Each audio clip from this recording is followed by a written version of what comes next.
चोल राजवंश, जिन्होंने केवल धरती पर ही नहीं समुद्र पर भी अपना वर्चस्व स्थापित किया, शानदार नेवी बनाई। राजराजा प्रथम यानी अरुण मोरीवर्मन और उनके बेटे राजेंद्र के राज में चोल राजवंश श्रीलंका तक फैल गया।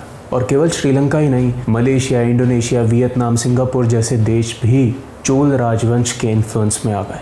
अरुण मोरीवर्मन सबसे महान चोल राजा, इनको राज राजा कहा गया, यानी राजाओं के राजा। इन्हीं को पोन्नियन सेल्वन भी कहते हैं। पोन्नियन सेल्वन का मतलब कावेरी का बेटा। पोन्नी का मतलब है कावेरी और सेल्वन का मतलब बेटा।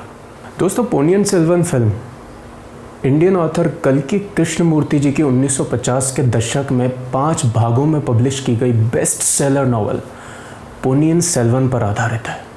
और ये उपन्यास बहुत ज़्यादा बड़ा है। 2210 पन्नों की नॉवल तमिल लिटरेचर की सबसे महान राइटिंग्स में गिनी जाती है। दोस्तों, मणिरत्नम की mega budget historical film Ponniyin Selvan का पार्ट 2 28 अप्रैल के दिन रिलीज़ हो रहा है। पार्ट 2 तभी समझ आएगा जब पार्ट 1 की पूरी स्टोरी पता होगी। इस वीडियो में हम पार्ट 1 की स्टोरी तो जानेंगे, लेकिन साथ साथ चोल राजवंश की वंशावली के बारे में भी जानेंगे। पार्ट 2 देखने से पहले चोल राजवंश की फैमिली ट्री को जानना बड़ा ज़रूरी है, क्योंकि ये मामला बहुत ज़्यादा कंफ्यूजिंग है। दोस्तों, कुर्सी की पेटी बांध लो, क्योंकि दिमाग का मौसम बदलने वाला है। चोल राजवंश या चोल साम्राज्य टाइम के 3 फेजेस में बटा हुआ है। पूर्व चोल या अर्ली चोल, मध्यकालीन चोल या मीडिएवल चोल, अंत के चोल या लेटर चोल। इस वीडियो में हम इम्पीरियल चोल या मध्यकालीन चोल साम्राज्य के बारे में बात करेंगे, क्योंकि पोन्नियन सेल्वन फिल्म मध्यकालीन चोल राजवंश पर ही आधारित है। तो चलिए भगवान शिव के भक्त मध्यकालीन चोल राजाओं की वंशावली के बारे में बात करते हैं। दोस्तों, मध्यकालीन चोल राजवंश में सबसे पहले जिस राजा का नाम आता है वो है विजयालय चोल, जिन्होंने 848 सीई में तंजौर को जीता। फिर इनके बेटे हुए आदित्य चोल, जिन्होंने पल्लवों को पराजित किया। आदित्य चोल के बेटे हुए परांतक चोल प्रथम, जिन्होंने राष्ट्रकूटों को युद्ध में हराया। दोस्तों, राजा परांतक चोल प्रथम के 3 पुत्र हुए, राजादित्य, गंधरादित्य और अरिंजय चोल। सबसे बड़े पुत्र राजादित्य तक्कोलम का युद्ध लड़ते हुए काफ़ी कम आयु में ही वीर गति को प्राप्त हुए। फिर चोल साम्राज्य की कमान गंधरादित्य के हाथों में आ गई और गंधरादित्य ने चोल साम्राज्य पर 949 सीई से लेकर 962 सीई तक राज किया। दोस्तों, राजा गंधरादित्य और उनकी पत्नी सेम्बियन महादेवी के पुत्र हुए उत्तम चोल, यानी मधुरांतकन। राजा गंधरादित्य की मृत्यु के बाद सिंहासन पर बैठे अरिंजय चोल। अरिंजय चोल ने लगभग 1 साल तक चोल साम्राज्य पर राज किया और फिर अपने बेटे परांतक द्वितीय या सुंदर चोल का राज्याभिषेक कर दिया, क्योंकि गंधरादित्य के पुत्र मधुरांतकन राज करने के लिए काफ़ी छोटे थे। महाराज परांतक द्वितीय को सुंदर की उपाधि मिली, क्योंकि उनको पुरुषों में अधिकतम हैंडसम या सुंदर माना गया, और उनका विवाह हुआ वनवन महादेवी से, और इन दोनों की कुल 3 संतानें हुई। पोन्नियन सेल्वन फिल्म के पार्ट 1 की कहानी इन तीनों और 2 और मेन कैरेक्टर्स के इर्द गिर्द घूमती है।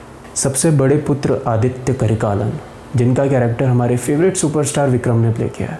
उनसे छोटी पुत्री कुंदवई, जिनका कैरेक्टर त्रिशा ने प्ले किया। और सुंदर चोल और वनवन महादेवी की तीसरी संतान हुए अरुण मोरीवर्मन, जिनको पोन्नियन सेल्वन कहा गया। इनका कैरेक्टर जयम रवि ने प्ले किया। दोस्तों, अब बात करते हैं इन 3 मेन कैरेक्टर्स के अलावा 2 और मेन कैरेक्टर्स के बारे में, जो हमें पोन्नियन सेल्वन पार्ट 1 में दिखाई देते हैं। पहला वल्लवरायण वंदियादेवन, जो वानर कुल का राजकुमार और आदित्य करिकालन का पक्का दोस्त है। दूसरी नंदिनी, पड़ुवूर की रानी और आदित्य करिकालन का बचपन का प्यार। मेरा भूल नहीं जाना रे। लेकिन दोस्तों, नंदिनी पोन्नियन सेल्वन नॉवल का एक फिक्शनल कैरेक्टर है, काल्पनिक किरदार। आइए दोस्तों, आप पोन्नियन सेल्वन पार्ट 1 की कहानी जानते हैं। सुंदर चोल यानी परांतक द्वितीय राजधानी तंजौर में अस्वस्थ पड़े थे। उनके बड़े बेटे यानी युवराज आदित्य करिकालन ने सबूर युद्ध में पांड्या महाराज वीर पांड्या का सर धड़ से अलग कर दिया और इस वजह से वीर पांड्या के अंगरक्षकों ने चोल वंश को खाक में मिलाने की शपथ ले ली। अब आदित्य करिकालन राष्ट्रकूटों को परास्त करने के लिए उत्तर दिशा की ओर अग्रसर थे और छोटे युवराज यानी अरुण मोरी वर्मन सिंघला यानी श्रीलंका पर विजय प्राप्त करने गए हुए थे। युवराज आदित्य करिकालन को अपने खबरियों से पता चलता है कि कडम्बुर के किले में कोषाध्यक्ष पर्वतेश्वर और अन्य राज्य मंत्री चोल साम्राज्य का तख्ता पलट करने की रणनीति बना रहे हैं। इन राज्य मंत्रियों की जासूसी करने के लिए वो अपने पक्के दोस्त वंदियाथेवन को भेजते हैं और कहते हैं कि जो भी पता चले वो तंजौर जाकर महाराज सुंदर चोल और पड़ैयारई जाकर उनकी बहन कुंदवई को बताए। वंदियाथेवन कडम्बुर के शंभु नारायण महल में छुपकर राज्य मंत्रियों की बातें सुन रहा होता है और उसे सुनाई देता है कि राज्य मंत्री आदित्य करिकालन को सिंहासन का सही उत्तराधिकारी नहीं मानते और वो चाहते हैं कि चोल साम्राज्य के सिंहासन पर सुंदर चोल के तायाश्री के बेटे मधुरांतकन को विराजना चाहिए। अब वंदियाथेवन को राज्य मंत्रियों की साजिश के बारे में तंजौर जाकर महाराज सुंदर चोल को और पड़ैयारई जाकर राजकुमारी कुंदवई को बताना है, लेकिन वो तंजौर महल में घुसेगा कैसे? कडम्बुर किले से निकलने के बाद उसे कोषाध्यक्ष पर्वतेश्वर की पत्नी नंदिनी का काफिला दिखाई देता है। वो फौरन नंदिनी के पास जाता है और कहता है कि उसके पास में नंदिनी के लिए एक सीक्रेट मैसेज है जो उसे उसके मुंह बोले भाई अरवर कड़ियान नम्बी ने दिया है और साथ ही ये बताता है कि वो नंदिनी के बचपन के दोस्त आदित्य करिकालन का पक्का दोस्त है। आदित्य का नाम सुनते से ही नंदिनी उसे एक अंगूठी देती है और कहती है अंगूठी दिखाकर तुम्हारी तंजौर के महल में एंट्री हो जाएगी। वंदियाथेवन अंगूठी दिखाकर जैसे तैसे तंजौर के महल में एंट्री ले लेता है और सीधे महाराज सुंदर चोल के पास जाकर उन्हें राज्य मंत्रियों द्वारा रचे जा रहे षड्यंत्र के बारे में बताता है। फिर नंदिनी के पास आता है और उसे उसके मुँह बोले भाई नम्बी का मैसेज देता है और बताता है कि आदित्य करिकालन ने ही उसे राजमंत्रियों का षड्यंत्र पता करके महाराज सुंदर चोल और राजकुमारी कुंदवई को बताने के लिए कहा है। लेकिन नंदिनी उसे कहती है कि षड्यंत्र की जानकारी मिलने के बाद में राजकुमारी कुंदवई का जो भी जवाब होता है वो सीधा पहले आकर नंदिनी को बताए। अब नंदिनी वंदियाथेवन को एक खुफिया रास्ता दिखाकर तंजौर महल के बाहर भेज देती है। इधर सिंहासन के लालची मधुरांतकन की माँ सेम्बियन महादेवी उसे राजा बनने का लालच छोड़कर शिव भक्ति में ही लगे रहने के लिए कहती है, लेकिन वो लालची अपनी माँ को धुतकार कर वहाँ से चला जाता। अब वंदियाथेवन पड़ैयारई जाकर राजकुमारी कुंदवई को राजमंत्रियों के षड्यंत्र के बारे में बताता है और राजकुमारी कुंदवई उसे सिंघला जाकर राजकुमार अरुण मोरी वर्मन को पड़ैयारई लेकर आने के लिए कहती है। इधर तंजौर महल में राज्य मंत्री महाराज सुंदर चोल को बताते हैं कि राजकुमार अरुण मोरी वर्मन ने चक्रवर्ती सम्राट अशोक की पुत्री से विवाह करने का प्रस्ताव ठुकरा दिया और इसी अपराध के चलते उन्हें अरुण मोरी वर्मन को बंदी बनाकर सिंघला से राजमहल वापस लाने के लिए राज सैनिकों का एक दस्ता भेजना चाहिए और महाराज इस बात के लिए तैयार हो जाते हैं। महाराज सुंदर चोल अपनी बेटी कुंदवई को अपने बड़े बेटे आदित्य करिकालन को तंजौर के महल वापस लाने के लिए कहते हैं कि महल को उसकी आवश्यकता है।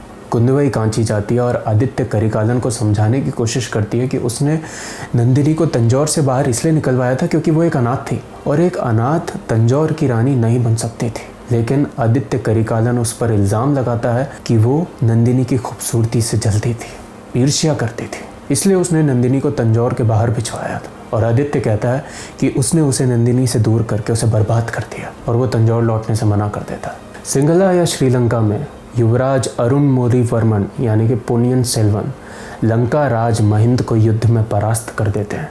इधर राजकुमारी कुंदवई के कहे अनुसार वंदियाथेवन श्रीलंका के लिए रवाना हो जाता है।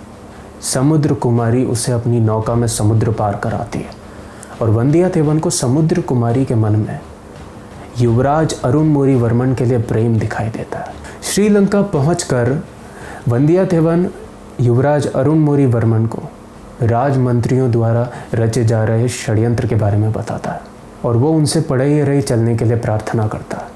युवराज अरुण मोरी वर्मन को पता चलता है कि तंजौर की सेना महाराज सुंदर चोल के आदेश पर उन्हें बंदी बनाने के लिए श्रीलंका आई है। क्योंकि महाराज का आदेश टाला नहीं जा सकता, वो सेना के बंदी बनने के लिए तैयार हो जाते हैं और खुद ही महावत का भेष धर के सेना को ढूंढने निकल पड़ते हैं। लेकिन जाने से पहले वो अपना मुकुट वंदियाथेवन को पहना जाते हैं। इधर चोल वंश के रक्त के प्यासे पांड्या सैनिक भी युवराज अरुणमोरीवर्मन के लिए श्रीलंका की खाक छान रहे होते हैं। युवराज अरुणमोरीवर्मन को लेने आए चोल सैनिकों को पांड्या सैनिक मौत की घाट उतार देते हैं। इधर राजमुकुट पहने हुए वंदियादेवन पांड्या सैनिकों के हाथ लग जाता है और पांड्या सैनिक उसे राजकुमार अरुणमोरीवर्मन समझकर जहाज पर ले जाते हैं। लेकिन पांड्याओं का सरदार पहचान जाता है कि ये युवराज अरुणमोरीवर्मन नहीं कोई और है और वो वंदियादेवन को जहाज की पाल से लटका देता है। चोल सैनिकों की लाशें देखने के बाद युवराज अरुणमोरीवर्मन नैया कुमारी के साथ वंदियादेवन को बचाने के लिए जहाज तक जाते हैं। फिर युवराज अरुणमोरीवर्मन और वंदियादेवन पांड्या सैनिकों पर टूट पड़ते हैं, लेकिन इतने में जहाज डूबने लग जाता है। महाराज सुंदर चोल को सूचना मिलती है कि युवराज अरुणमोरीवर्मन मारे जा चुके हैं। अब नंदिनी को सिंहासन को घूरते हुए दिखाया जाता है, यानी वो चोल साम्राज्य पर राज करना चाहती है। इधर कांची में युवराज आदित्य करिकालन को छोटे भाई अरुणमोरीवर्मन की मृत्यु का संदेश मिलता है और वो भयंकर क्रोध में नंदिनी को मौत की घाट उतारने के लिए तंजौर के लिए रवाना हो जाते हैं। दोस्तों, PS1 के आखिरी सीन में हमेशा की तरह एक सफ़ेद केशों वाली बूढ़ी स्त्री युवराज अरुणमोरीवर्मन या पोनियन सेल्वन का जीवन बचाने के लिए समुद्र में तैरती हुई दिखाई देती है और इस बूढ़ी स्त्री का चेहरा नंदिनी यानी ऐश्वर्या राय के जैसा होता है। अब चेहरा सेम है तो नंदिनी की माँ ही होगी। अब दोस्तों 28 अप्रैल को रिलीज़ होने वाले पोनियन सेल्वन के पार्ट 2 में पता चलेगा कि युवराज अरुणमोरीवर्मन या पोनियन सेल्वन जीवित बचे या नहीं और आदित्य करिकालन ने नंदिनी के साथ क्या किया एंड अल्टीमेटली चोल साम्राज्य का क्या हुआ। और इतना सारा ज्ञान सुनने के लिए बहुत बहुत शुक्रिया।